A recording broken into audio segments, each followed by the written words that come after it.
de commencer, je voulais vous dire que le patient en fait est bien au centre en fait des missions chez AbbVie. Et il y a un peu plus de 2 ans, AbbVie a créé une direction dédiée aux patients, avec comme objectif en fait de bien connaître le parcours de soins des patients, d'identifier les étapes de ce parcours de soins un petit peu sensibles, de façon en fait à pouvoir lui proposer des outils aux patients ou aux professionnels de santé, des outils qui permettent d'optimiser l'adhésion thérapeutique et de favoriser le bon usage du traitement. Alors aujourd'hui on parle d'observance, on devrait parler d'adhésion thérapeutique plus que d'observance, mais j'ai laissé sciemment le mot observance. L'adhésion thérapeutique aujourd'hui, en fait, elle est basée sur la relation et la collaboration entre les professionnels de santé et le patient, de façon en fait à proposer une approche médicale qui est vraiment en cohérence avec l'environnement du patient, que ce soit l'environnement professionnel, l'environnement familial ou l'environnement social.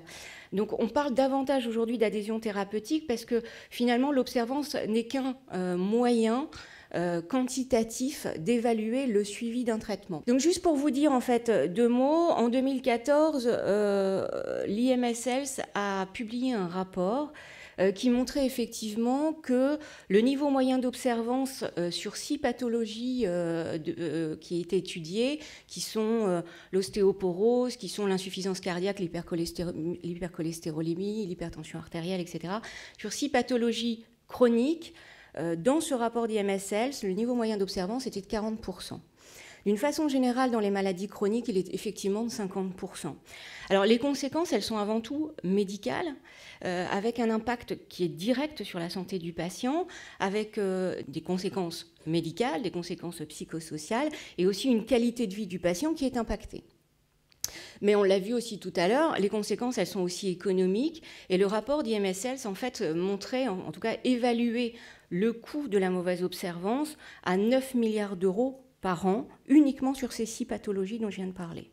Donc c'est effectivement un enjeu important, mais on ne peut pas faire porter en fait la responsabilité d'une mauvaise observance uniquement aux patients. C'est pas juste, absolument pas juste, parce que prendre un médicament, ça n'a strictement rien de naturel. Et les causes d'une mauvaise observance sont multiples.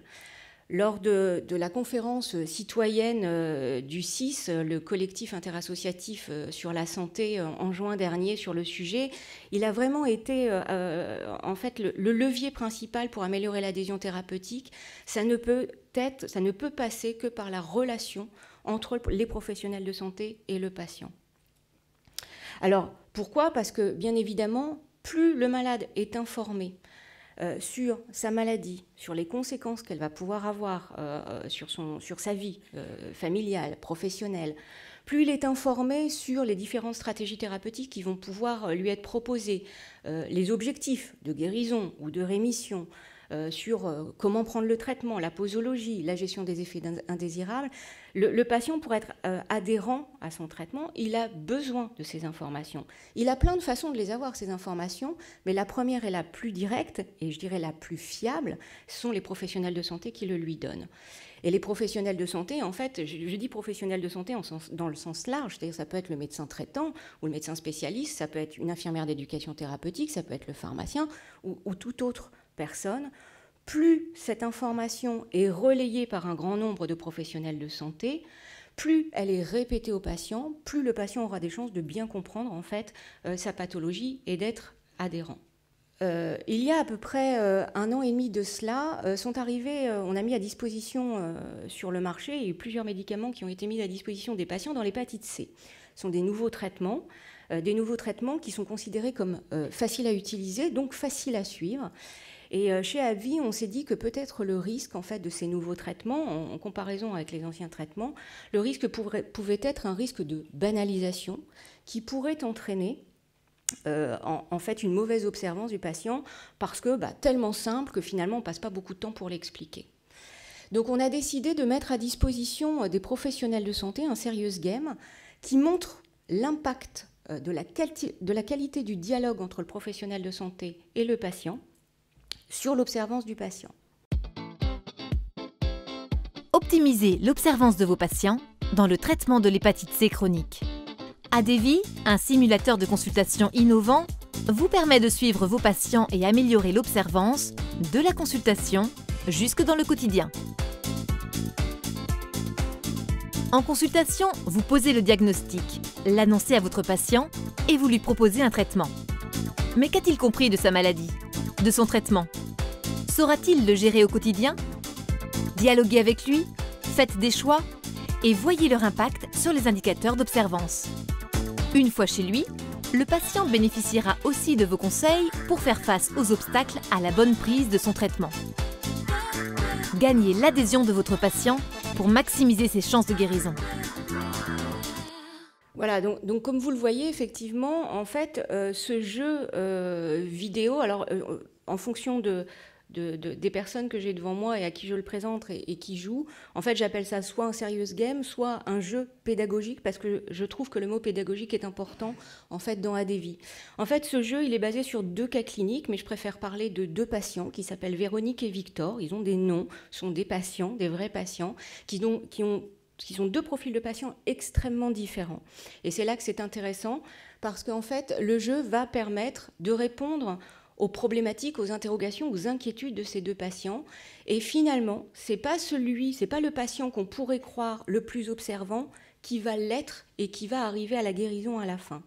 Tout va dépendre du choix qu'aura fait le joueur, le participant à ADVI. Il va pouvoir en fait choisir des formulations de réponses.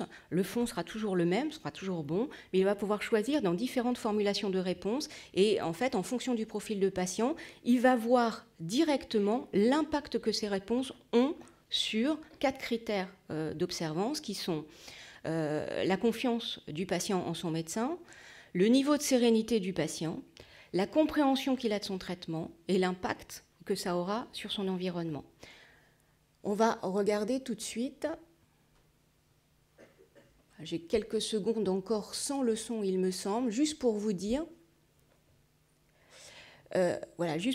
finalement qu'il s'agit d'une consultation, donc une simulation de consultation, avec une partie dossier médical et toutes les informations dont un professionnel de santé a besoin pour bien connaître son patient, que ce soit les résultats d'examen, l'examen clinique, la possibilité de prescrire des examens complémentaires et éventuellement de prescrire des traitements. Tout ça fait partie de la consultation. Mais la deuxième partie en fait, de ce jeu vidéo, c'est sur le dialogue. Pour faciliter votre sommeil, Monsieur Lefranc, je peux vous proposer un traitement. Encore un médicament? Parce que c'est déjà pénible de prendre ceux pour l'hépatite tous les jours.